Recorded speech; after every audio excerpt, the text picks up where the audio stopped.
I don't know. I have no answers like everybody else about faith and an afterlife. It's just, I feel like I'm gonna be more comfortable, or just, I'm not, it doesn't, I'm not afraid of it. I'm like embracing it and feeling like I want to see what it's like, like I hope there is one, because I'm excited to, I guess it's just part of life to me, that the death part, and going on to something new and different isn't scary to me. I'm not afraid to die. I just don't want to be in pain. That's always what I've said. I don't need to be here any longer than this very moment. I could die tomorrow, have no regrets, and I have no fear about dying at all. Part of fear is the pain. So I just don't want to be in that much pain, but Yeah. I'm excited about the afterlife.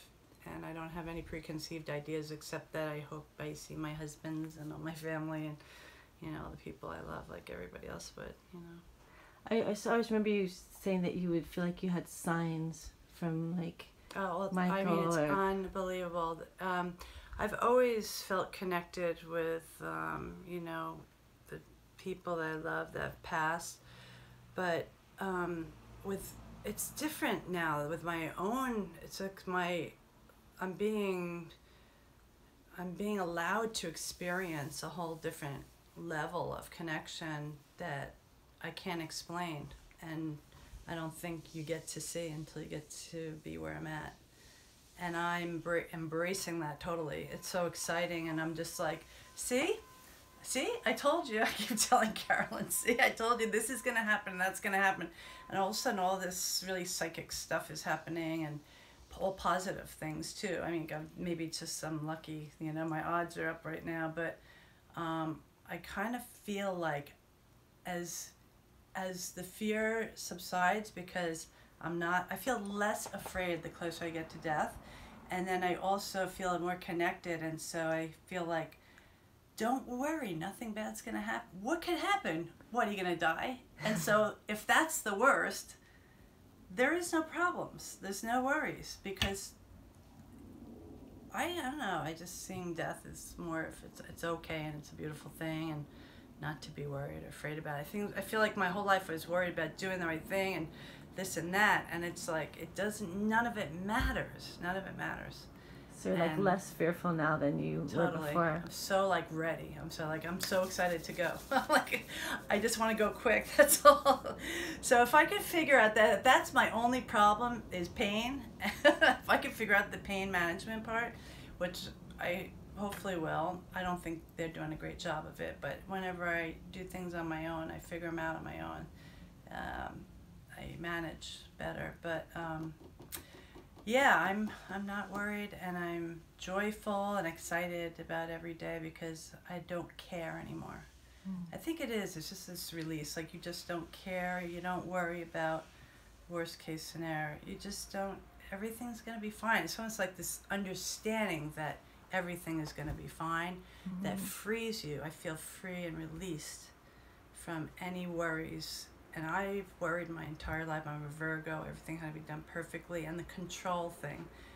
So this is the last thing that I can control, is my death, and I haven't been able to, because the law of that's being passed in Hawaii, it doesn't start till January. And I don't think I'm gonna last that long, but that would have been nice to be able to, in hospice, say, okay, I'm ready to go, instead of having to go through all that pain that I feel it already. That's the worst. It hurts, but it's okay, because I'm here. That's all that matters. So what? You're in a little pain. Tell me how much doing that trip meant. Like, how did you decide to do that? And... This beautiful little squirrel just ran by. The trip is my being in touch with God, because it's about nature. And it's so powerful. It's beyond words. I just felt impacted in my soul in a way. I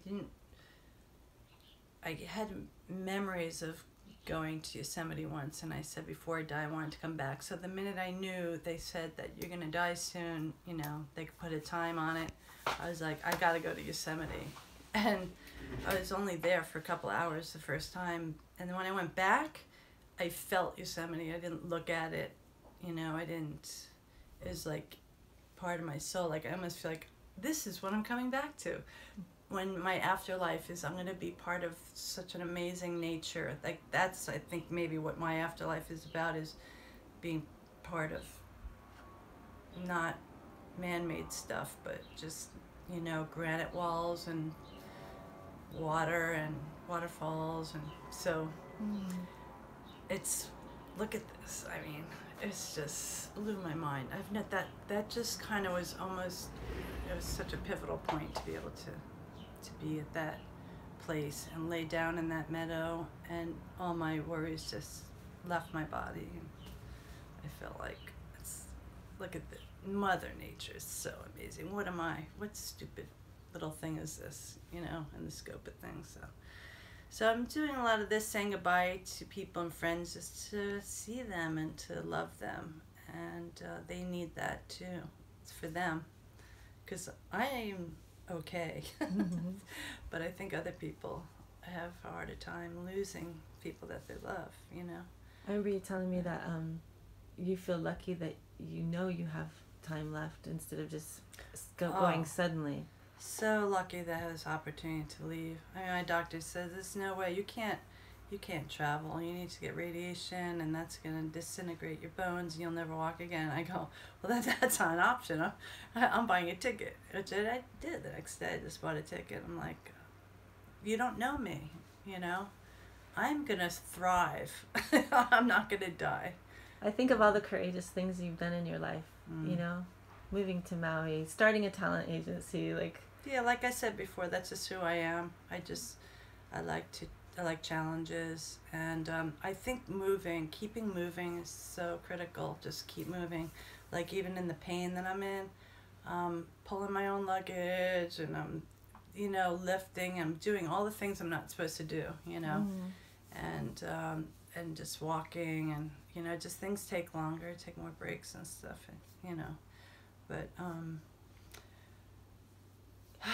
you can't listen to anybody but yourself and your own body and your own mind. And I know everything's gonna be right. I just want to be able to live for the next 3 weeks so I can do all these things and see all the people I plan to see.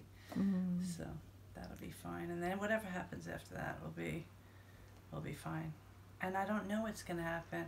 I may just not get on the plane to go back to Maui. I mean, it's stuff. It's artwork and makeup and, you know, files and, you know, champagne glasses and stuff. It's beautiful things that I've appreciated my whole life, but it's stuff, and there's just so much to see. It's unfortunate. And the funny thing is too, I always wanted to be like a bird my whole life. Like I always wanted to fly and see, like, and I'm hoping that I get to travel and see things in that perspective, and just the expansiveness of nature and being in the afterlife, you mean? Yeah. Yeah. That's beautiful. And then I did that tandem paragliding. I was like, oh my God, this is like, I felt, this is me, like this is how I'd love to live my life all the time, you know. I think the birds agree. Yeah. Yeah, there's always the signs everywhere. Well, speaking of flying, yeah, I gotta get you on a plane. Off to see the family for the last time. That's the weirdest thing too, all of this, you know. Maybe it won't be the last time. There are miracles, but, you know, so just believe in miracles and just go one day at a time. I just got to get through the flight, hope my lung doesn't collapse and I don't get an embolism in my lung, and I get to walk off the plane, at least see my sister, and then more family after that. So. You will. You will. And I'll see you all in the afterlife if I don't get to see them in this life. So it's all right. Okay. It's all good. Love you. I love you too. I love you. I love you all. Live life. Woohoo.